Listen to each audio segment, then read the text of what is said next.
Magandang araw. Magandang araw. Andito tayo ngayon sa MacArthur Highway, Valenzuela. At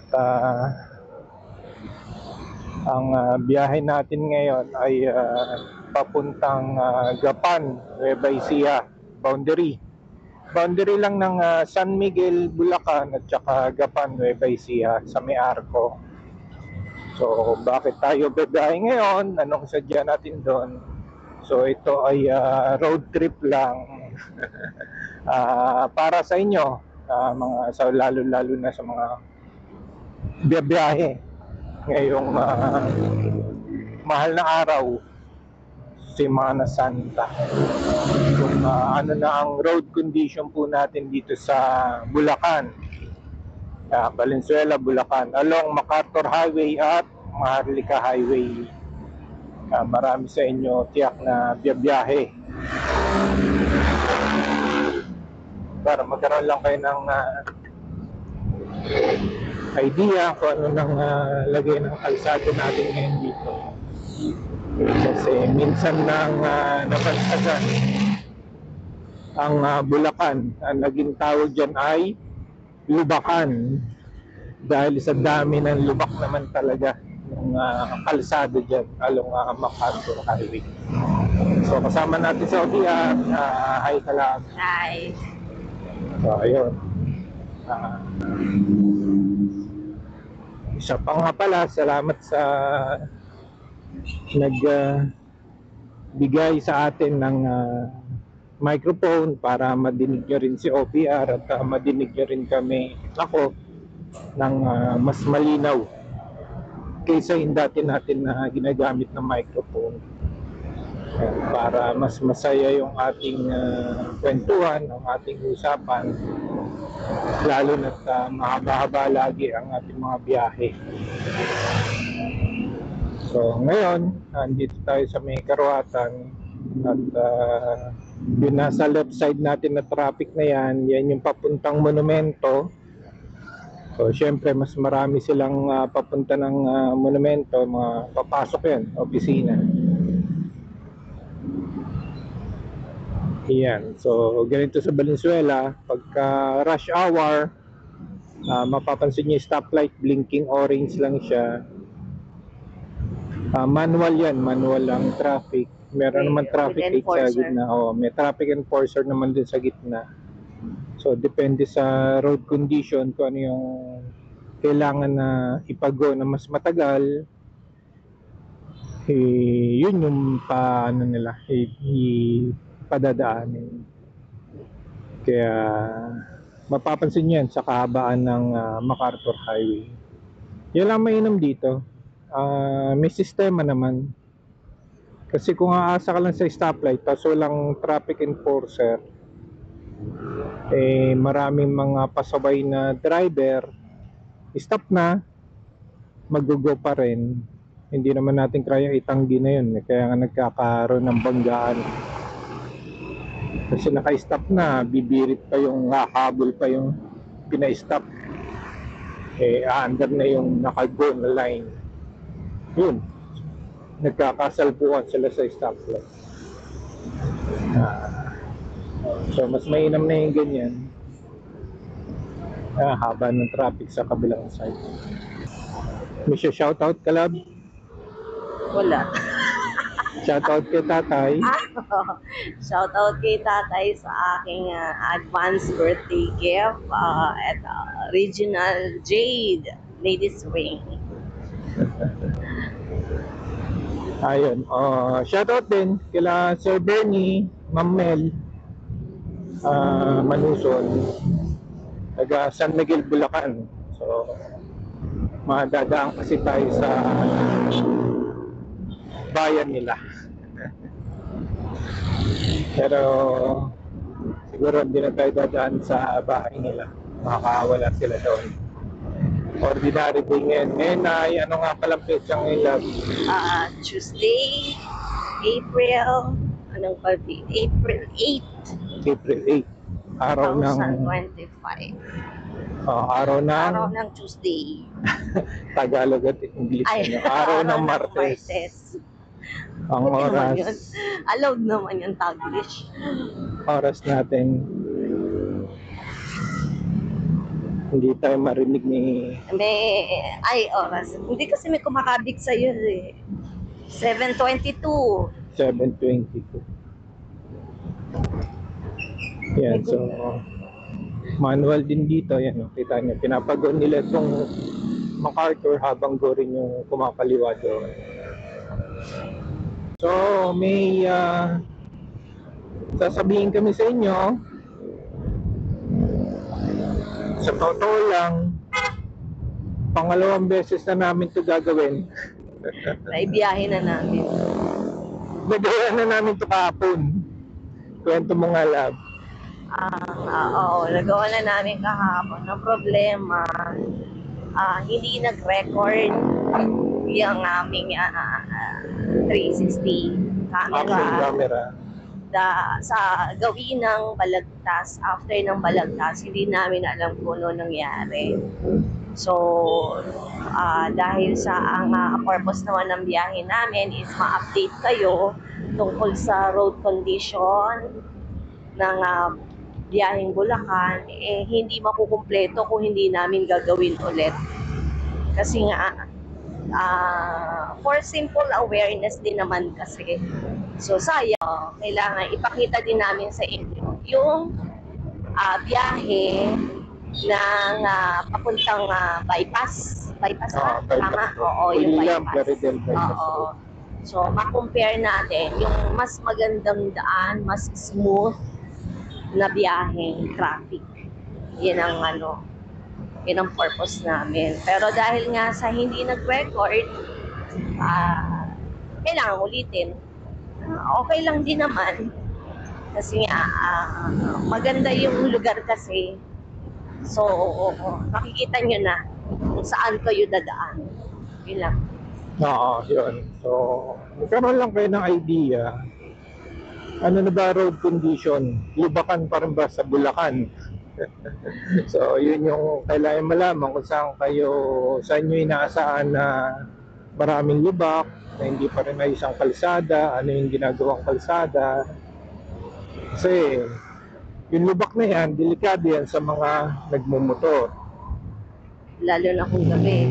Oo, lalo na kung gabi. Malamang sa malamang pa, mga pagkagaling ng trabaho, tsaka kayo babiyahe papuntang probinsya, papuntang Bulacan, Nueva Ecija, Pampanga, kung saan man dito pagawing norte ng Luzon. At least ang objective natin, kami, mabigyan kayo ng information na bago pa kayo bumiyahe, naasahan nyo na sa ganitong lugar, may kawayan or may idea na kayo na matindi yung lubak dyan, o dito sa lugar na to, o wala na lubak dyan, nagawa na, o sa lugar na to, matraffic palagi dyan, mas mainam dito dumaan sa kabilang kalsada. Yun lang, yun ang actually ng purpose ng biyahe natin dito.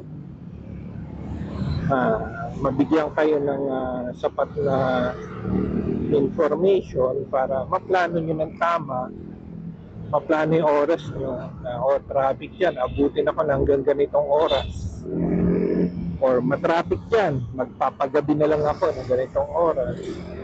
Alam nyo na yung mangyayari. Nasaan yung mga part na bottleneck, kaya tawag natin sa kalsada. So, yun po. Kaya namin inulit ito dahil yung part na yun na nawala, yun yung magandang daanan kasi, yung bypass road. Pero kung paano makakarating doon nang hindi dumadaan sa NLEX, medyo marami ang hindi nakakaalam. Kasi yung kalsadang papunta doon, medyo maliit. Hindi siya main road. Parang ganito sa MacArthur Highway, hindi ganito kalaki yung daan papunta doon sa bypass road. Pero kung galing ka ng North Luzon Expressway, mag-exit ka ng Balagtas exit. Pag-exit mo ron, yung kahabaan na yun, bypass na yun, kahabaan na yun. Pwede ka nang lumusot papuntang Bulilan, papuntang Plaridel, Pandi, papuntang San Miguel, San Ildefonso. So yun, dire-diretso na sa dulo.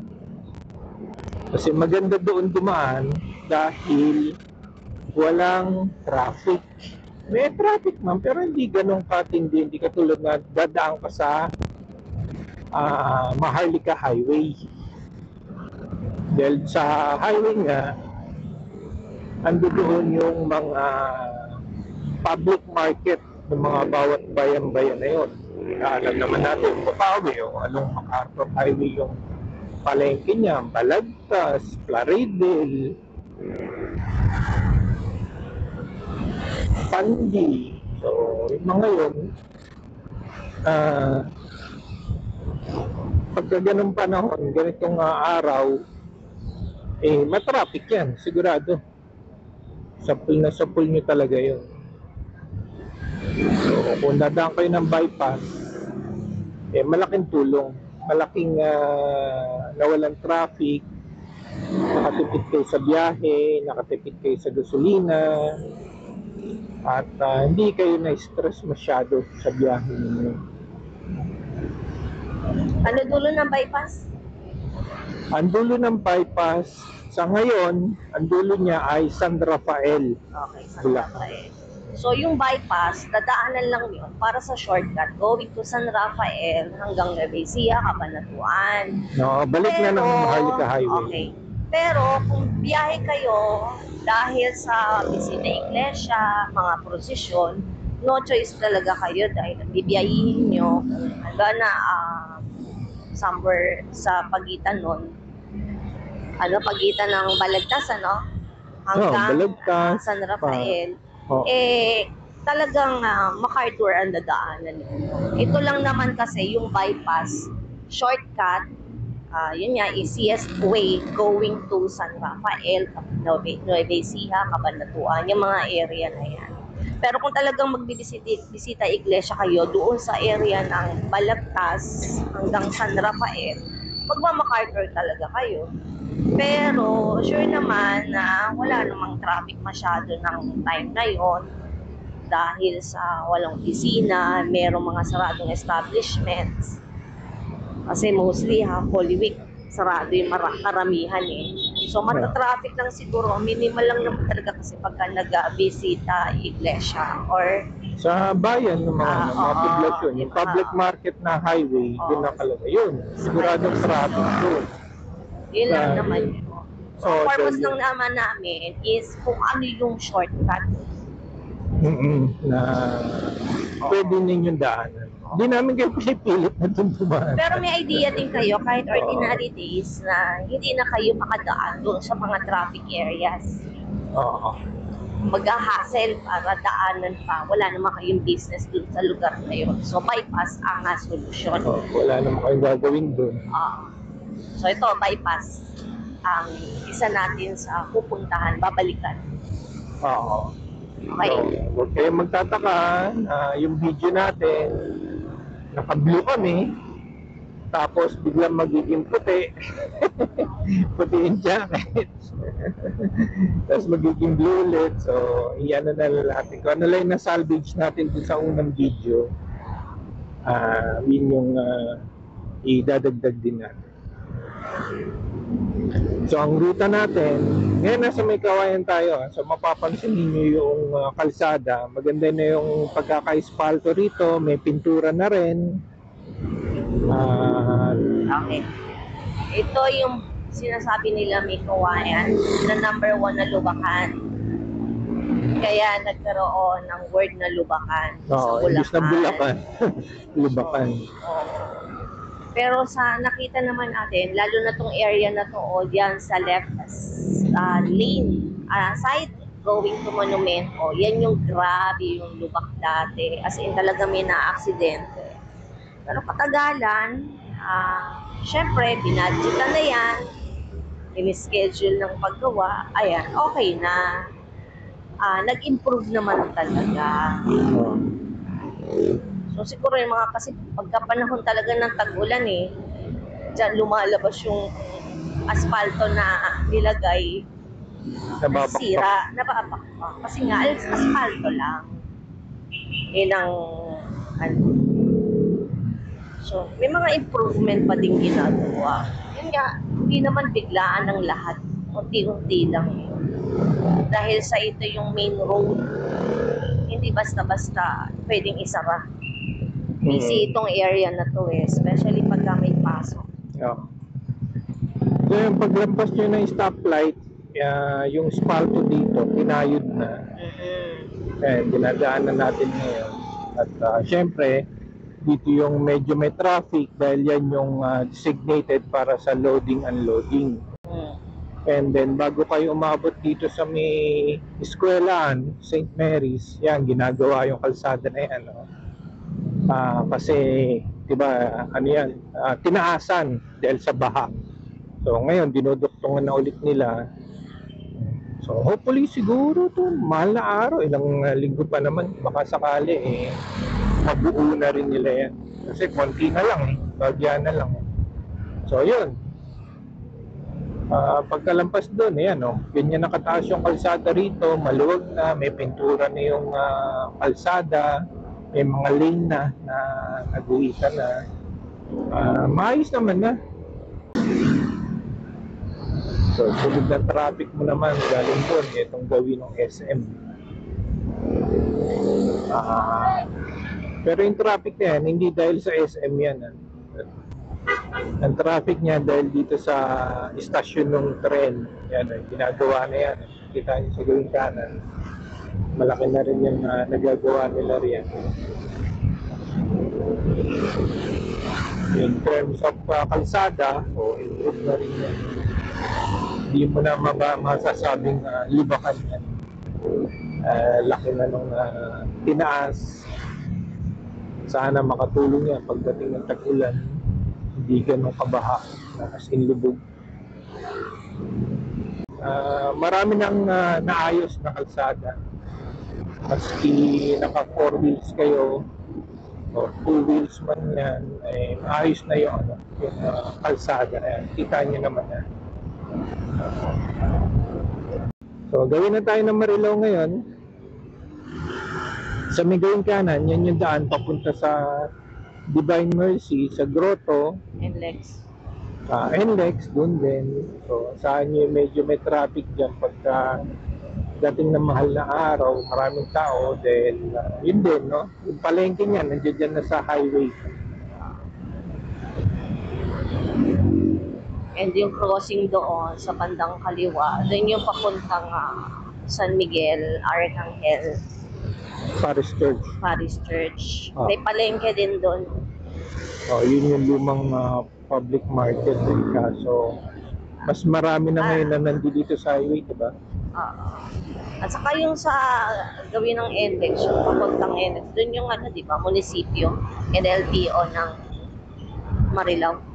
Doon ba yun? Diba doon ang daan? LTO Marilao. Doon. Yung sa may NLEX. Tama, meron doon. LTO at saka munisipyo. Bagong munisipyo.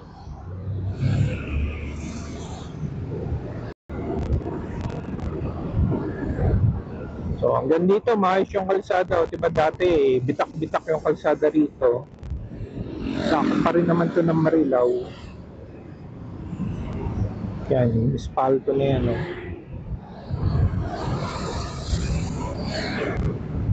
Kawi na to. Lulumboy. Lulumboy na tayo ngayon. Road condition, so far so good. Walang kailangan ilagan ng mga lubak na malalaki or ano pa man. Smooth pa rin. Ayan, dito sa may kanto ng Pure Gold, ito sa may kanto na to. Pagkanan nyo riyan, papunta yan sa Philippine Arena. Yan, dyan sa may gawing kanan natin. So dito, makaka-experience kayo ng traffic. Pero okay lang naman, may mga traffic aid naman dyan lagi. Hindi naman nawawala. Pero yan, pagdating ng Semana Santa, sigurado ganyan din ang mangyayari dyan dahil may exit na rin kasi doon ng NLEX sa NLEX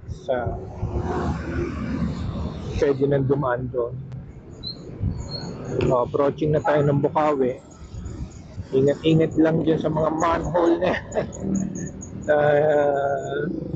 napag-iwanan na sa semento. Yung iba lubog masyado, yung iba angat naman masyado. So ito na, Bukawi overpass. Balagtas, Malolos. Dito tayo sa taas. Pero syempre, kung pupunta ka sa Santa Maria, doon ka sa baba. Dahil kakanan ka sa may kanto. Laging traffic dyan, dito dati. Malaking bagay itong overpass na to.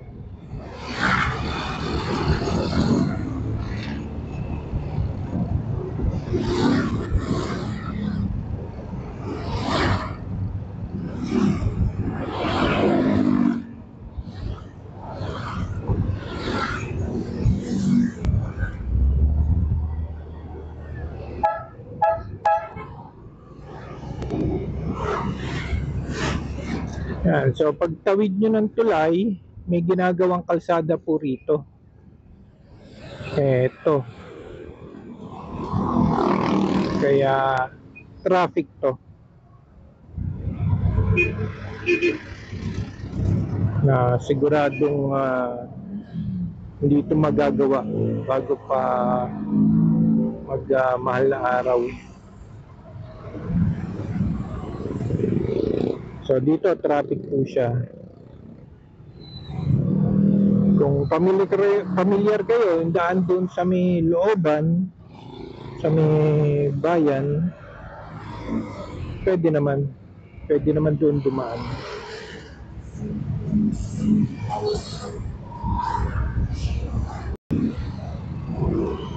Hanggang dito yung ginagawa sa ngayon. Hanggang dito. Yan. Traffic dyan dahil mga lumiliko. Kaya kita nyo naman dyan.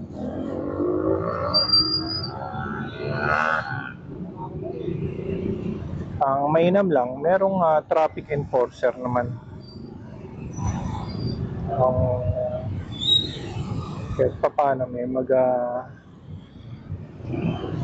mamando yung traffic.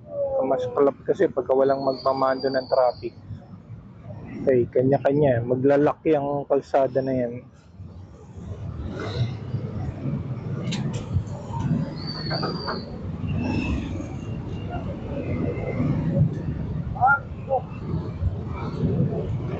So inulit ko, bayan to ng Bukawi.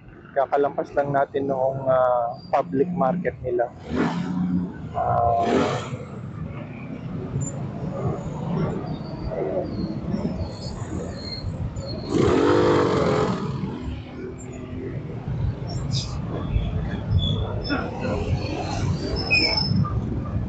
Okay, thank you. So nakalusot na tayo sa traffic. Yun po yung traffic dito sa Bukawi. Yung ginagawang kalsada na yun. Bago kayo dumating sa tulay ng Bukawi, yun ang traffic doon. So ang sunod na bayan natin na dadaanan ay Balagtas. So sa Balagtas, yun yung bayan na pwede tayong pumasok na sa bypass road. So ibig sabihin, hindi na tayo dadaan ng Giginto, tapang Giginto. From Balagtas, pwede na tayong pumasok sa bypass road.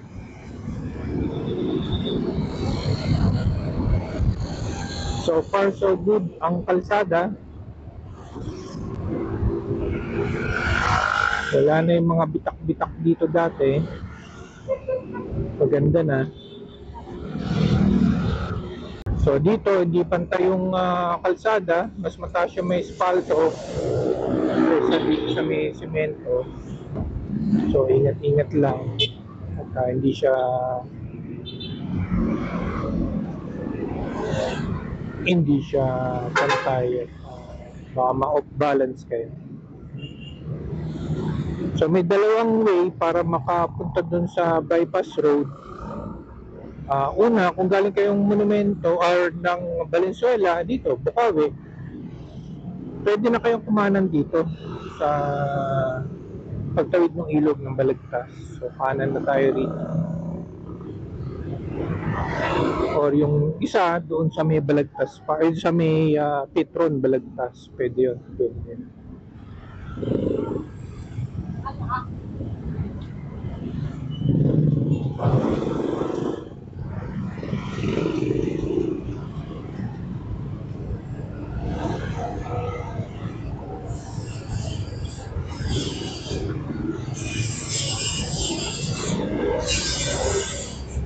So ayan, dito yung pasok mo.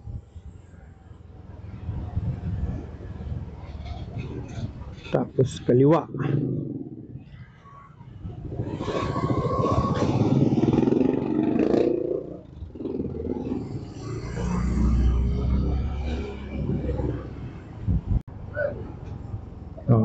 So yan. May mga tuta, aso sa kalsada. So ito, kakanan tayo dito. So yung mga nasa kaliwa na yan, yan yung galing dun sa may Baliwag, sa may Petron, sa may Balagtas Highway. Sila yun. At yun na nga, dito ang traffic. So malalaman natin mamaya bakit traffic dito.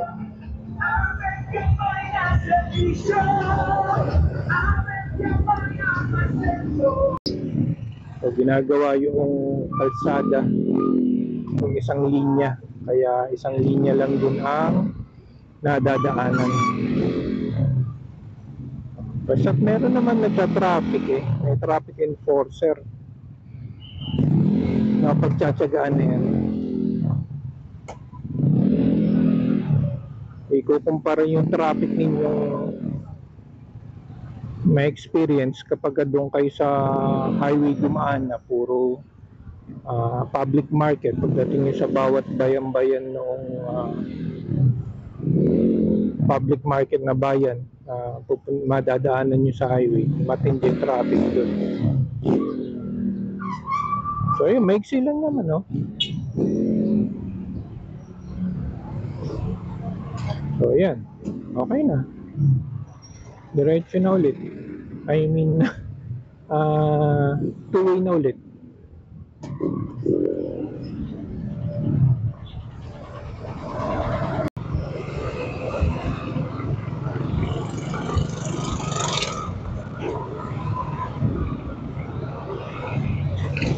So yung ilalim na yan, yan yung NLEX.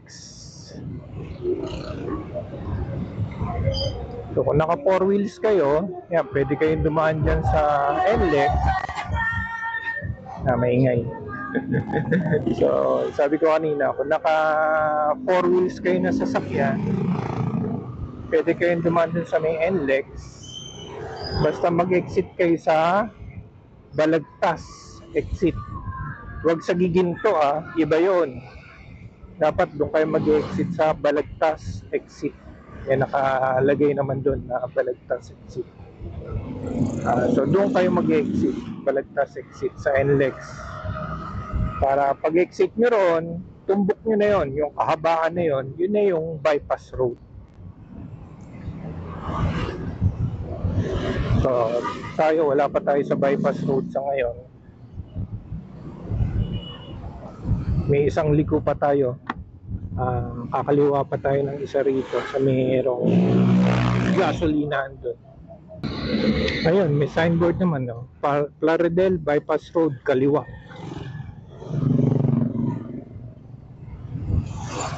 So yung kakaliwaan mo na yon, ayan, matatanaw nyo na rin naman dito. Kita rin naman sa camera yung mga pakaliwa na mga sasakyan na yan. Ayan yung gasolinahan, nasa kaliwa ngayon natin. Fuel Lab. So, kakaliwa. So, kaliwa tayo rito, then May lubak. ingat lang dahil hindi ganun kaganda yung kalsada dito sa part na to dahil maraming mga truck na dumadaan dito.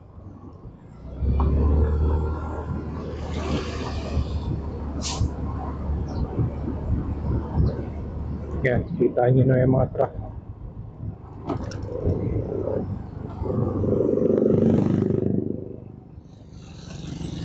So, ang option lang dyan ay magdahan-dahan lang. Yan, kita nyo yung 4x4 jeepney. Dahan-dahan 4x4 na yan.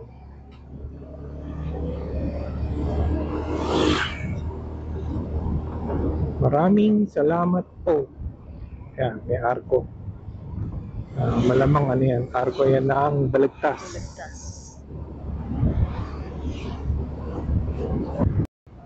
So yun, yung nakikita nyo merong overpass sa taas na yun. Yun yung mga galing sa NLEX. Yung mga yan. So tayo kakanan na dyan. Yan na yung bypass road. Plaridel bypass road.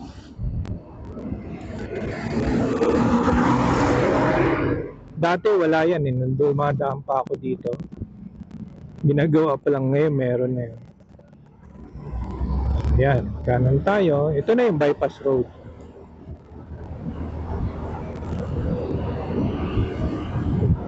So as per Google, 23 kilometers yung babaybayin natin dito. Ang labas natin doon ay San Rafael na.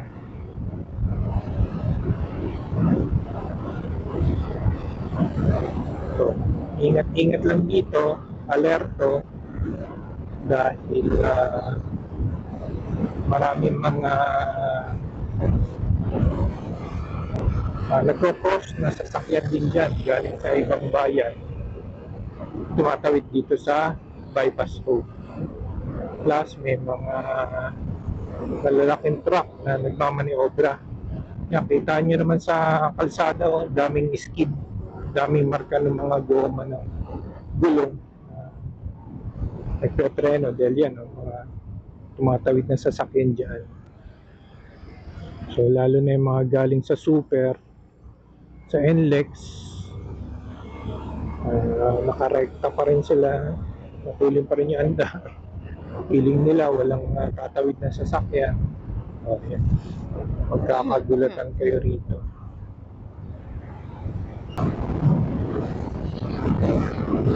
Ngayon din sa bypass dito, maraming mga fast food chain. And dito sa pakaliwa rito, yung mga sasakyan na kumakaliwa na yan, yung mga papunta sa Plaridel. Yung way doon.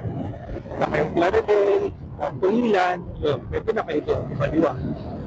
So, sandali lang, diba? From Balagtas, pagkaliwa nyo rin, Plaridel na kagad yun. Nakakita nyo sa signboard. Bustos, kaliwa. Besia, diretso. So, dyan, yung mga kumakaliwa dyan, yan yung lalabas ng Bustos, Baliwag. So, give way. Yan, so kita nyo naman siguro, yun, yung pakaliwa doon.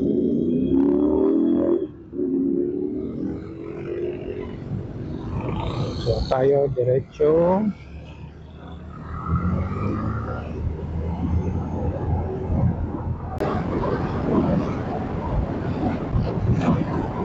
So, ang ilalim nito, yan yung tubig doon sa Bustos Dam. Ayan, kasama yan. Ilog na yan.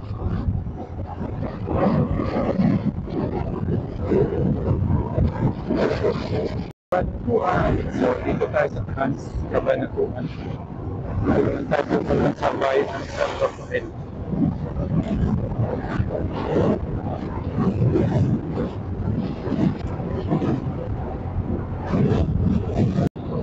So, ito na, yung dulo. Yung natatanaw natin na yan na po yung Maharlika Highway.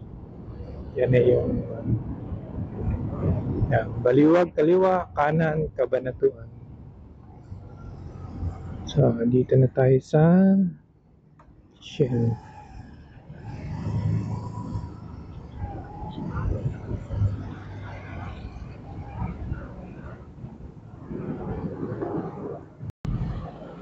Okay po. So, yan. Nandito na tayo sa dulo ng bypass road. Ito yung Shell station. Dinuktong lang namin, tulad nung nabanggit namin kanina. Pangalawang beses na namin itong ginawa kahapon at saka ngayon. Dahil naputol nga or nawala yung video. Hindi namin alam kung bakit. Ang nawalang video simula doon sa pagpasok ng bypass road hanggang makarating tayo ng Gapan, Nueva Ecija. Opo. So, yung video na lang na galing Gapan, papuntang Malolos, and then papuntang Valenzuela, yun po yung iduduktong namin dito sa video na to. So, sa ngayon, Okay, reviews. Okay. Reviews. Reviews para doon sa road condition. Kung dati may issue ang Bulacan area as Lubacan, siguro dati yun. Pero ngayon hindi kasi almost 80% na ng kalsada nagawa at siguro yung 20% more ginagawa na. So ibig sabihin may improvement talaga. So dahil siguro din sa panahon ng tag-ulan at binabudgetan pa siguro nila, so hindi nila agad nagawa yung project. Pero sa ngayon, malaki na yung improvement ng kalsada ng Bulacan. So yung Bulacan na sinasabing Lubacan, hindi na po ganoon. So hindi naman itong video nito is to bash ang Bulacan area. To prove lang at simple awareness lalo na dun sa mga uuwi, bibiyahe pa Bulacan, magbibisita iglesia dahil mag-Holy Week. So ito yung isa sa reviews na masasabi natin na para ma-aware lahat kung ano ang road condition ng Bulacan. So yun, tama yung sinabi ng asawa ko. Nakita niyo rin. Lagi namang right. Nakita niyo rin naman sa video. At sana makatulong to sa paggawa ninyo ng plano. Papunta nyo ngayon dito sa pagdaan nyo dito sa gawin ng Bulacan. Galing ng Maynila, punta kayo ng Bulacan, Nueva Ecija, Pampanga, Cabanatuan. So yung area na yun, papunta doon. May mga area talaga na may lubak. Pero alam mo na under construction at alam mo may gagawin. Yun lang ang pero maganda mas malaki doon. pa rin yung na-improve. Yun lang. So yung mga taga rito, alam na yan, pero doon sa nagbabalak magbisita iglesia or may pupuntahan mga outing. So, yan, mag-outing. Maraming resort dyan. So, meron talaga mga traffic areas kasi may school, palengke, na common naman yun. Lalo na kung weekdays ang biyahe nyo. So, dahil sa Holy Week, maraming establishments, syempre, ang sarado, schools, office, ganyan. So, lulubag na yung traffic condition ng Bulacan. Tama. So, okay na. Okay na. So, optional na lang, babalik kami ng Manila ng Valenzuela. Ang dadaanan naman namin itong bypass road pabalik. Pero almost the same lang din naman yung makikita nyo roon. Kung idadagdag pa, baka humaba pa. Kaya sa ngayon, dito na natin tapusin yung video na yung aming punto de vista tungkol dito nga sa kalsada na issue. Dating issue pa naman yun. Hindi naman pala yung taga, punto de vista. Point of view. Point of view. Okay. Kapag lalabas ba yung mga edad. Oo. Mga Kastila, lahing Kastila. Talaga po. Talaga okay, sige po. So, bye-bye at balik na kami ng Valenzuela. Ingat po kayo at keep safe. Huwag kalimutang magdasal naman na huwag unahin kagad yung anong tawag doon? Yung pag punta sa mga resort, pamamasyal, pagdating po ng mahal na araw, magnilay-nilay din, magdasal, bisitahin ng mga kamag-anak, kamustahan, yun. So, enjoy po at ingat-ingat para makabalik ulit. Pag mahal na, tapos sa mahal na araw, makabalik ulit tayo sa trabaho natin. Okay, thank you for Bye-bye. watching. Subscribe. Thank you. Apa. Bye. Bye-bye.